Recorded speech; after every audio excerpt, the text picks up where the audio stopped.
welcome to all you Aquarians, those who have an Aquarius rising, a moon in Aquarius or a sun in Aquarius. So let's have a look. There's a lot of activity this month, a lot of dynamics, a lot of intensity as well.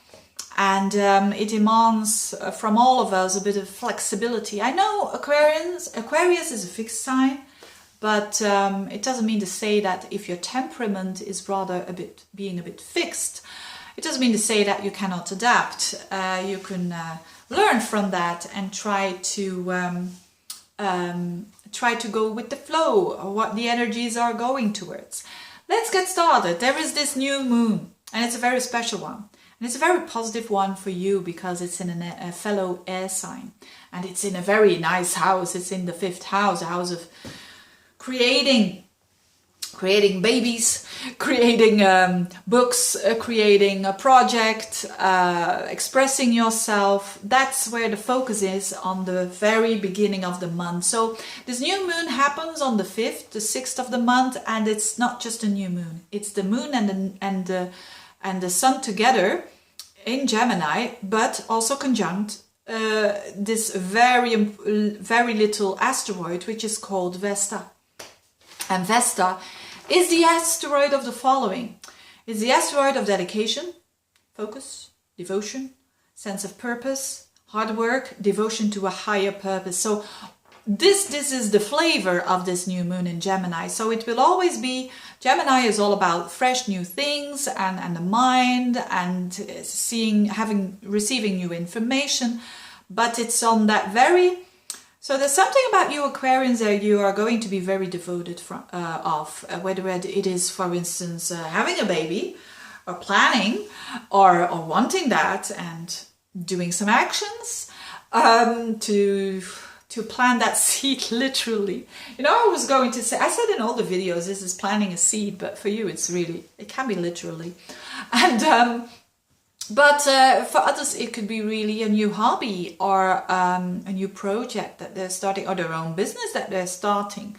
Now, so this is really good because there's a lot of devotion and connection with the higher, you could say, to do this for a higher purpose. And that's nice. So, but there is a bit of stress involved as well because this new moon forms a full square. It's not a bit of stress, it's quite some stress actually. So, but that's not, of course, that is a challenge, but it is also a sign that there is a possibility to change. I've always seen in solar returns when I see a full square, that at the end of that solar return year or the next year, people have made a lot of changes. So, and for all of us, this will happen around August, September time. But now it's like planting the seeds, you could say. So go ahead with some new plans there. But know that they will become a bit opposing some other areas of your life because this new moon opposes Saturn. So there can be a delay, there can be some restriction, or there can be maybe... restriction of a friend, or a friend is restricting you, or you are working just very hard for an aspiration that you're having. So it could be really for some Aquarians around, for you, you know, who want to have a baby and who are maybe wanting this for a long time, and now is really the time to make that change, but it will only show itself throughout August time and September time. So it's about doing the work now. It's about whatever you want to create, start with it now and try to do your best and try to be realistic. That's Saturn at its best. It also is squaring up to Neptune, Jupiter. So this is all about, having a dream is fine, but be realistic and do the work. So this wrong page, Veerle.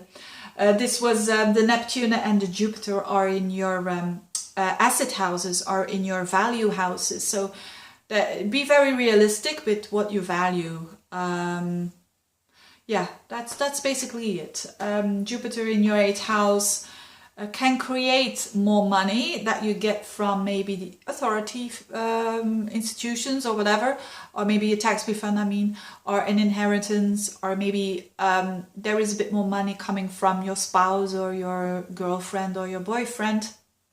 But again, that doesn't mean to say that that you can spend your money just like that. Neptune in the second house, so be careful. Be careful of finding the balance. So that's all. Moderation is very much, I know it's a boring word, and probably you know, you Aquarians really don't like that, because Aquarians are very exciting, normally very exciting people, because they can think out of the box and they're very original. So I'm not quite sure if you want to be moderate, but anyways, it can help for now. And another thing that is going on, and that is probably more important for you, is Mars in Scorpio in the 10th house. So for those of you who want to change jobs and or who want to find a new job, there is definitely a lot of activity here with Mars going retrograde. I've seen this a lot with people who go to a former job with Mars in the 10th house of work. So that's a good thing. That's a good thing to finish up something, to finish up karma, you could say. Or you are thinking about your actions, and it's in Scorpio. I made a separate video of this. So if you want to know more about your actions and whether they have a hidden agenda or not, or whether they are, you know, how mostly pure we can be in our actions, it's all about that, Mars in Scorpio. And for you, it has to do with work energy. And if you want to know more about that, I made a separate video which is called Drama Triangle. The Drama Triangle, I'll put a link below here if you want to know more. Hopefully you will have some insights there, or it can help you out. So, but it's definitely with Mars there. Be aware at the workplace that you know, other people, bosses especially, can have some hidden motives towards you. So stand up for yourself, and or it could be you who have maybe examine your motives. If you say no, my motives, just dig a little bit deeper, but know the motives of bosses and of your own actions when it comes to work. Because things will come to the surface. It's a possibility that it's a big possibility that things come to the surface, and because of that, things that were hidden before, because of that, you can go on, and you can. It's like you have fresh energy. But that will be next month. So now is the month for when Mars goes direct in your 10th house. So now is more the exploring, understanding of motives and of intentions of your actions. And then last but not least, there is the Jupiter-Pluto trine, which is fantastic. It also happened in March, and it's the whole month you're going to feel this, and especially around the 26th. And Jupiter is in your 8th house, again, that house of money, of other that is not earned by you, but it's also on another level about your psychological understanding, your strength, your transformative energy. Understanding the deeper you could say, and the deeper motives of you. So again, that's linked, I think, with the Mars, and Jupiter in a trine with Pluto means that you will get some insights, you will get some inspiration, to say the least, or to see some of your blind spots, and you're going to get stronger because of that. And it's going to be permanent, because Jupiter in a link with Pluto makes things permanent. It changes for the long run, and it's in your 12th house, Pluto. So what? It's not in your 12th house, Pluto. Yeah, it is. Sorry, it is in your 12th house. So this is about letting go of maybe old patterns, and now you're clear, and you're in a sense liberated, stronger. So it's a very, very interesting month for all of us, and also for you, Aquarians. Thank you so much for watching. Wish you all the best, and see you next month. Bye-bye.